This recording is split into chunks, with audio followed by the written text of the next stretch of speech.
જોઈ શકો છો કુવાની અંદર કૂતરી પડી છે, કૂતરો ડોગ. તો તે નીકળવા માટે કેટલી પણ કોશિશ કરે છે પણ નહીં નીકળાય પાછું. અને મેં પણ અહીંયા ઘણા લોકોની હેલ્પ માંગી. કેમ છો? તો સ્વાગત છે તમારું નામ વ્લોગમાં. તો મિત્રો અત્યારે હું જઈ રહ્યો છું ખેતરમાં, અને એ પણ તમે અહીંયા જોઈ શકો છો જુહરી અને હળ બંને લઈને જઈ રહ્યો છું. બે બાજુ બે મેં ખંભે બે લીધા છે, એટલે આગળ જઈને વ્લોગ બનાવીએ ખેતરમાં જઈને.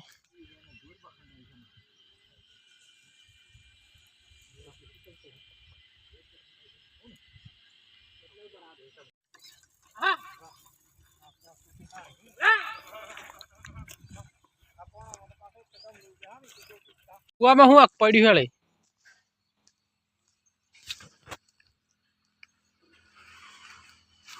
ઘણું ખકડા બીક લાગે છે. નહીં મને શું હે રે હે શું હે ખબર નહીં, બીક લાગે હે. શું હે? કૂતરું પડ્યું હે, ભટીલું ભટીલું હે. જો હે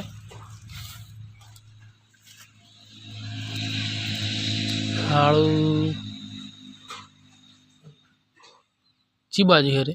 आई ભટીલું હે. कूतरी पड़ी કાઢવી પડે ને.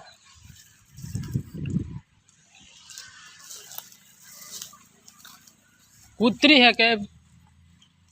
હા અલે હાવલે કૂતરું હે બિચારું હે.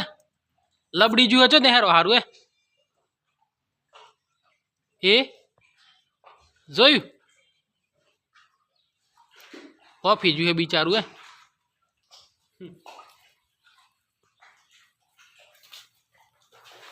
કાલ લીએ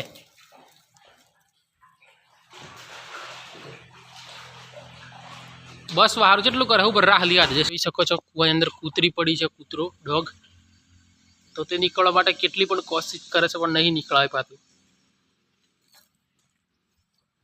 અને મેં પણ અહીંયા ઘણા લોકોની હેલ્પ માંગી પણ કોઈ હેલ્પ આપવા તૈયાર નથી. આ નાની રાહ જેવું લાવ્યો છું અને લંબાવું છું. પોકે તો ખરું નહીં, નહીં પોકતું. જોઈ શકો છો નીકળવા માટે કેટલું કરે છે બચવા માટે. અહીંયા કોઈ હેલ્પ કરવા માટે તૈયાર નથી.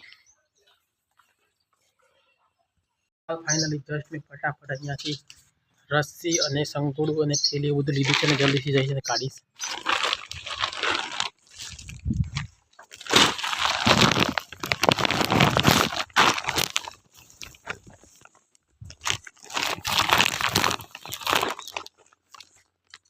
મિત્રો હાલ ફાઇનલી મેં અહીંયા બધું લઈ લીધું છે, સંકોડું અને બધું. તો બે ચાર લોકો તમે હેલ્પ પણ માંગી, ત્યાંથી જવાબ મને મળ્યો મરવા દે.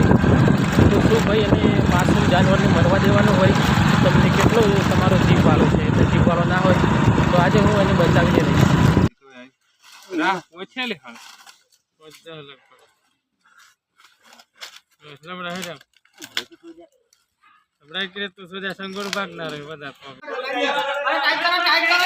કડક કરો આયુ મય ટાઈટ કરો. હા આવી જુ. ખેંચો ખેંચો ખેંચો ખેંચો ખેંચો ખેંચો ખેંચો ખેંચો ખેંચો. એ આ બાજુ વસન વસન આ બાજુ પાછો પડ્યો, પાછો પડી ગયો. નીકળી જાઓ નીકળી જાઓ. આઈ જા નીકાળો. બસ બસ આઈ જા. ખેંચો ખેંચો ખેંચો ખેંચો ખેંચો ખેંચો ખેંચો ખેંચો. એ ઓમ ઉઠાવવાનું હતું યાર તમારે, ઓમ ઉઠાવવાનું હતું, ઓમ ઉઠાવવાનું હતું. ઓમ ખેંચ. એ હાળું બિચારું જતું રહે જતું રહે. બસ બસ લાવ. બસ બસ બસ.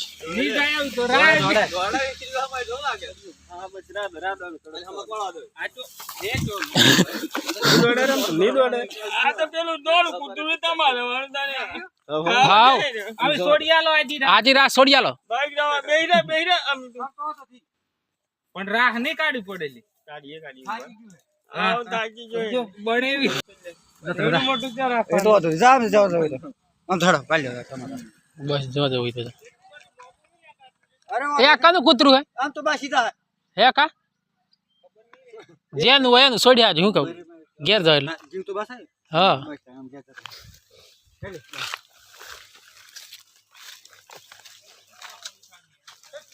તો હાલ ફાઇનલી મેં કૂતરાનો જીવ બચાવી લીધો છે. બહુ બે ચાર બધા છોકરાઓની હેલ્પ મળી તો કૂતરું બચી ગયું છે. તો હવે લસ્સીને બધું લઈને ઘરે જઈ જલ્દી અને ખેતરની અંદર ભાત લાવવાનું મારે મોડું થઈ ગયું છે. એટલે ઘરના બોલે પણ છે તો જલ્દીથી ઘરે જઈશ અને કૂતરાનો જીવ બચી ગયો છે એટલું જ બહુ થઈ ગયું.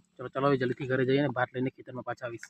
તો જ્યારે અમે કૂતરાને મેં જોયો, હું ઘરે ખેતરમાંથી ઘરે જતો હતો અને મેં કૂવા પાસે બાઇક મૂકી હતી તો કૂવાની અંદર મને કંઈક સંભળાયું, પાણી અવાજ આવતો હોય એવું. તો પછી મેં જલ્દીથી ત્યાં જોયું તો કૂતરો હતો અને કૂતરાને મેં જોઈને એવો નિર્ણય લીધો કે મારે આજે આ કૂતરાનો જીવ બચાવીને રહેવો છે.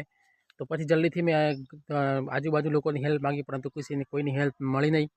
અને આ થોડીક નજીક ઘર હતું ત્યાંથી મેં રાહ પણ લાવ્યો દોયડી જેવું, તો થોડુંક લંબાવ્યું પણ કોઈ અંદર ના પક્યું. ત્યારબાદ હું જલ્દીથી બાઇક લઈને ઘરે ગયો અને ઘરેથી પાછો આવ્યો અને સંગોડું લઈને આવ્યો અને મોટી રાહ લઈને આવ્યો. ત્યાર પછી 2 વાર કૂતરાને ઉપર લાવેલો, પાછો કૂતરો પાણીમાં પડ્યો.